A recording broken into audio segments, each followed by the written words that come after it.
लोकसभा चुनाव में सपा मुखिया अखिलेश यादव के पीडीए की काट के लिए बसपा सरकारी विभागों में बैकलॉग भर्ती और पदोन्नति में आरक्षण को हथियार बनाएगी। बसपा इन दोनों मुद्दों के सहारे दलितों, पिछड़ों और अति पिछड़ों को अपने साथ जोड़ने का काम करेगी। बसपा के गांव चलो अभियान का दौरान भी होने वाली कॉर्डर बैठक में इन मुद्दों को उठाया जाएगा। लोकसभा चुनाव में मौजूदा समय सभी पार्टियों की अपनी अपनी तैयारियां चल रही हैं। देश में भाजपा के एनडीए के खिलाफ विपक्षी दलों ने इंडिया बनाया है। बसपा ने इन दोनों गठबंधन से अलग रखकर खुद को एक अलग संदेश दिया। मायावती अभी तक अपने दम पर लोकसभा चुनाव लड़ने की बात करती चली आ रही हैं। बसपा का मुख्य वोट बैंक दलित माना जा रहा है। यूपी में पिछले कुछ चुनावों से बसपा का प्रदर्शन अच्छा नहीं रहा। यह भी दावा किया जा रहा है कि बसपा का बेस वोट बैंक खिसक रहा है।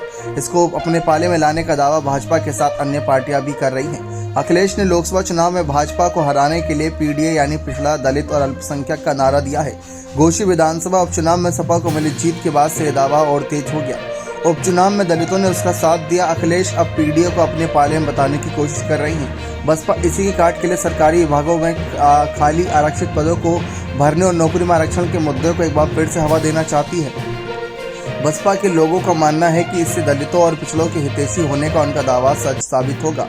बसपा की इसकी सबसे साथ ही मुस्लिम बाहुल्य पर भी इसी जाति के उम्मीदवार को उतारने पर काम चल रहा है। मंडलीय प्रभारी को निर्देश दिया गया है कि क्षेत्र के जातीय समीकरण को ध्यान में रखते हुए उम्मीदवारों के नाम का पैनल तैयार किया जाए। उन्हीं उम्मीदवारों पर दाव लगाया जाए जिनकी अपने क्षेत्र में बेहतर पहचान हो।